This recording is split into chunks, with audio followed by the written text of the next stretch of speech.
విదేశాల్లో చదవాలనుకుంటున్నారా? అయితే విదేశ్ కన్సల్ట్ ని సంప్రదించండి. నమస్తే, వెల్కమ్ టు సుమన్ టీవీ. ఈరోజు మనతో పాటు స్టూడియోలో రెడీగా ఉన్నారు Suman TV chief editor Keshav గారు. మాట్లాడదాం. నమస్తే సార్. నమస్తే. ఈరోజు జరుగుతున్న క్యాబినెట్ మీటింగ్లో అమరావతి క్లియరెన్స్కి సంబంధించి కొన్ని అంశాలతో పాటు అలాగే కొన్ని భారీ పెట్టుబడులు కూడా వస్తున్నాయని కూడా వింటూ ఉన్నాము. అసలు ఎలా సార్ ఇన్ని రోజులు లేని పెట్టుబడులు ఈ స్థాయిలో ఇంత భారీ మొత్తంగా ఏ విధంగా వస్తున్నాయి అనుకోవచ్చు? ఏంటి సార్? కూటమి నాయకత్వం పటిమ అనుకోవాలి మనం. ఎందుకంటే ఒకటి కాదు రెండు కాదు, మనకు వస్తున్న ఇన్ఫర్మేషన్ ప్రకారం ఈ క్యాబినెట్ లో క్లియర్ చేస్తున్నది మొత్తం క్యాబినెట్ డిస్కషన్ నే మనం 4 పాయింట్లు ఎజెండాగా చూస్తే, first point Amaravati related expenditure. అది ఇన్వెస్ట్మెంట్ కాదు కదా, ఎక్స్పెండిచర్ అంటే దాదాపు 37,000 కోట్ల రూపాయల పనులకు సంబంధించి క్లియరెన్స్లు ఇస్తున్నారు. సిఆర్డిఏ ఇచ్చేసింది, అలానే అమరావతి డెవలప్మెంట్ కార్పొరేషన్ ఇచ్చింది. వాటికి క్యాబినెట్ అప్రూవల్ ఇవ్వబోతుంది. అది అందరికీ తెలిసినటువంటి నోన్ ఫ్యాక్టర్. రెండోది ఏంటంటే ఇన్వెస్ట్మెంట్స్ సంబంధించింది.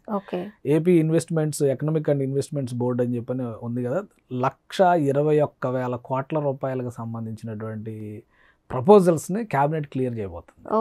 చాలా మంది దావోస్ వెళ్ళారు, ఏమి చెప్పలేదు, ఏమైంది ఏంటి అని చెప్పి అంటా ఉన్నారు కదా.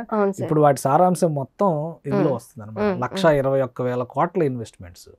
సో అది ఒక ఆస్పెక్ట్. అయితే ఎంఎస్ఎంఈని పెద్ద ఎత్తున ప్రోత్సహించడానికి కేంద్ర ప్రభుత్వం మొన్న బడ్జెట్లో కేటాయింపులు చేసింది. ఇప్పుడు చంద్రబాబు నాయుడు గారు ఆయన నోన్ ఫర్ దట్ అనమాట. ఎందుకంటే కేంద్ర ప్రభుత్వం ఏవైతే పథకాలు పెడుతుందో ఆ పథకాల ద్వారా మ్యాక్సిమం ఫండ్స్ ఏ విధంగా తెచ్చుకోవాలనేది ఈయన ప్లాన్ చేస్తాడు.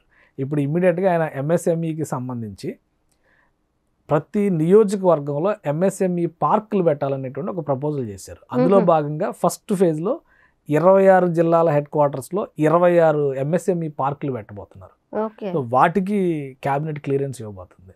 ఇంకొక 4వ అంశం ఏంటంటే అసెంబ్లీ సెషన్స్ నడుస్తున్నాయి కాబట్టి అసెంబ్లీలో పెట్టేటువంటి బిల్స్ అన్నిటిపైన ఒక డిస్కషన్ జరుగుతుంది, వాటిని క్లియర్ చేస్తారు. ఇందులో మేజర్వి ఇన్వెస్ట్మెంట్ ఫ్యాక్టర్స్, కేంద్ర ప్రభుత్వం నుంచి నిధులు తెచ్చుకోవడం, ఈ రెండింటి మీదే క్యాబినెట్ పూర్తిగా ఫోకస్ పెట్టింది. ఏపీ గవర్నమెంట్ దాని మీదే వర్క్ చేస్తుంది ఇప్పుడు. ఓకే సార్, ఇప్పుడు 121,000 కోట్లు అంటే అది చిన్న మొత్తం కాదు, చాలా ఎక్కువ పెట్టుబడులు ఒక్కసారిగా రావడం అనేది. ఇప్పుడు ఆ పెట్టుబడుల గురించి అవి ఎలా మెయింటైన్ చేసే అవకాశాలు ఉన్నాయి? ఇప్పుడు వచ్చే పెట్టుబడులకు సంబంధించి ప్రతిపక్షాలు ఏ విధంగా రియాక్ట్ అయ్యే అవకాశం? అంటే ఒకటి, ఇప్పుడు పెట్టుబడులు ఒక volume of business A time నుంచి ఏ టైం వరకు చేస్తారు దాన్ని బట్టి డిపెండ్ అయి ఉంటుంది. కానీ వాళ్ళు ఇచ్చినటువంటి ఒక లిస్ట్ మన దగ్గర ఉంది. ఆ లిస్ట్ కూడా నేను చెప్తాను మీకు. 121,000 కోట్లు అంటే నిజంగానే అంత పెద్ద అమౌంట్ వస్తుందా? మొన్నే నరేంద్ర మోడీ గారు వచ్చి 2,08,000 కోట్లు అన్నారు.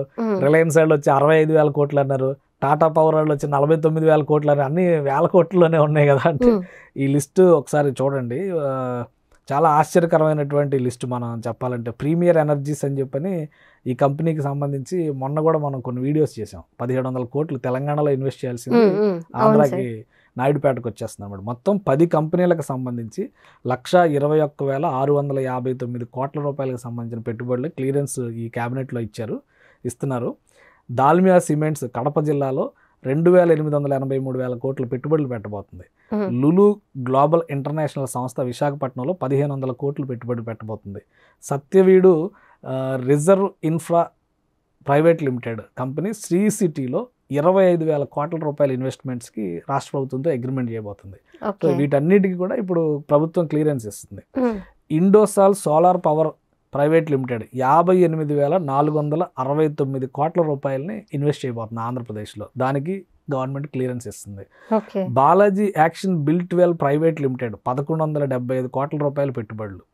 హరిత్ అమృత్ లిమిటెడ్ కంపెనీ అనంతపురంలో సత్యసాయి జిల్లాలో 2 చోట్ల కూడా 22,000 కోట్ల రూపాయల పెట్టుబడులు పెట్టబోతుంది.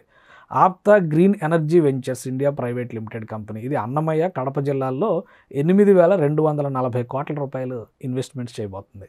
మేఫెయిర్ బీచ్ రిసార్ట్స్ కన్వెన్షన్ సంస్థ 400 కోట్ల రూపాయలతో ఆంధ్రప్రదేశ్లో రిసార్ట్స్ డెవలప్మెంట్ ప్రాజెక్టుకు సంబంధించి అగ్రిమెంట్ చేసుకోబోతుంది.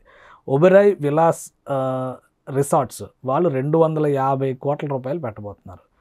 అలానే వీటి వలన ఈ మొత్తం పెట్టుబడుల వలన 80,000 ఉద్యోగాలు కొత్తగా వస్తాయని చెప్పి రాష్ట్ర ప్రభుత్వం అంచనా వేస్తుంది. వీటికి అడిషనల్గా ఏంటంటే రాష్ట్ర ప్రభుత్వం ఇనిషియేట్ చేసినటువంటి రతన్ టాటా ఇన్నోవేషన్ హబ్స్ 5 చోట్ల ఆ కేంద్రాలు ఓపెన్ చేయాలని దాన్ని కూడా క్యాబినెట్ క్లియరెన్స్ ఇస్తుంది. అంటే ఇవన్నీ ఏంటి ఒక టెన్యూరిటీ ఉంటుంది, ఒక 2 years 3 years 4 yearsలో జరిగేటువంటి ఇన్వెస్ట్మెంట్స్. బట్ బల్క్ వాల్యూమ్ పరంగా చూస్తే 1,21,000 కోట్ల రూపాయలకి ఈ కంపెనీలన్నిటితో కూడా ఒప్పందాలు చేసుకుంటుంది రాష్ట్ర ప్రభుత్వం. ఆ ఒప్పందాలకి క్యాబినెట్ క్లియరెన్స్ ఇస్తుంది.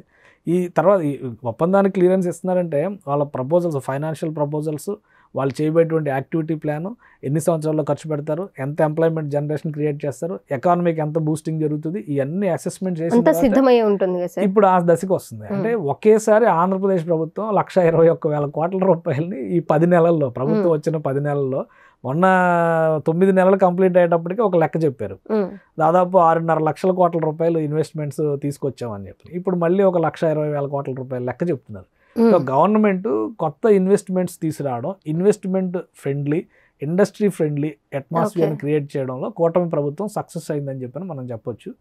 ఈ కంపెనీలు ఏ విధంగా ఇనిషియేట్ చేస్తాయి, రాబోయే రోజుల్లో ఎంత ఫాస్ట్గా ఎగ్జిక్యూట్ చేస్తాయి. ఎందుకంటే ఇప్పుడు మనం కొన్ని చూస్తే రిలయన్స్ ఇండస్ట్రీస్ 65,000 కోట్ల ఇన్వెస్ట్మెంట్స్ అన్నారు. ఆల్రెడీ వాళ్ళు 10వ 12వ కంప్రెస్డ్ బయోగ్యాస్ ప్లాంట్లు రెడీ చేశారు, ఓపెన్ చేయడానికి రెడీ అవుతున్నారు వాళ్ళు.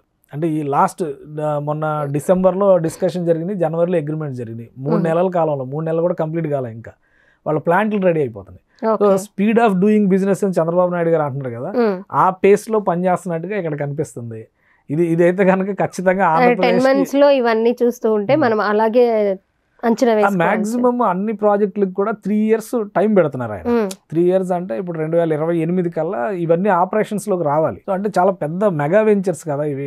58,000 కోట్ల ఇన్వెస్ట్మెంట్ అంటే ఒక రోజులో 2 రోజుల్లో అయ్యేది కాదు. సో అందుకని ఒక సమగ్రమైనటువంటి ప్రణాళికతో ఏపీ గవర్నమెంట్ ముందుకెళ్తుంది. ఏపీ క్యాబినెట్ ఒక గుడ్ న్యూస్ ఆంధ్రప్రదేశ్ ప్రజలకి ఇవ్వబోతుంది. ఈ క్లియరెన్స్ వచ్చిన తర్వాత ఎక్కడెక్కడ ఏ ప్రాంతాలు, అన్నిటికీ మించి ఎంఎస్ఎంఈ పార్కులు అనేది చాలా ముఖ్యమైనది. ఎందుకంటే మన రాష్ట్రంలో ఇప్పటికి కూడా ఎక్కువగా వ్యవసాయ ఆధారిత రాష్ట్రం, తర్వాత స్మాల్ అండ్ మీడియం ఇండస్ట్రీస్ పైన ఆధారపడినటువంటి వ్యవస్థలు చాలా ఉన్నాయి. కరోనా తర్వాత ఈ వ్యవస్థలు మొత్తం దెబ్బతిన్నాయి అనేటువంటి అభిప్రాయం ఉంది. జిఎస్టీ వచ్చిన తర్వాత రాష్ట్రంలో కాదు దేశంలోనే 25 to 35% ఎంఎస్ఎంఈలు మూతపడ్డాయి అనేటువంటి అపవాదం మోడీ గవర్నమెంట్ ఎదుర్కొంది. ఇప్పుడు ఈ బడ్జెట్లో ఎంఎస్ఎంఈని రివైవ్ చేసేటువంటి ఒక ప్రణాళికను తీసుకొచ్చి మళ్ళీ ప్రజలను ఎత్తున పాలు పోసేటువంటి ప్రయత్నం కేంద్ర ప్రభుత్వం చేస్తుంది. దాన్ని ఏ విధంగా అడ్వాంటేజ్ చేసుకోవాలి, ఆంధ్రప్రదేశ్లో ఉన్న ఎంఎస్ఎంఈ సెక్టర్కి ఏ విధంగా ఉపయోగపడేలా చేయాలి, ఆ ఫోకస్ మీద ప్రస్తుతం కూటమి ప్రభుత్వం ఆంధ్రప్రదేశ్లో పనిచేస్తున్న సంకేతాలు అయితే కనిపిస్తున్నాయి. సో ఈ by and large 4 statements, 4 decisions కూడా చాలా కీ డెసిషన్స్, ఆంధ్రప్రదేశ్ అభివృద్ధికి దిశానిర్దేశం చేసేటువంటి అంశాలు. రాబోయేటువంటి రోజుల్లో ఆర్థిక వ్యవస్థ బలోపేతం కావడానికి, పటిష్టం కావడానికి ఖచ్చితంగా ఇవి ప్రాతిపదిక అయ్యేటువంటి అంశాలుగా కనిపిస్తున్నాయి. Okay sir, thank you so much sir. Suman టీవీలో మీ పర్సనల్ అండ్ బిజినెస్ ప్రమోషన్స్ కోసం కింది నెంబర్కి కాంటాక్ట్ చేయండి.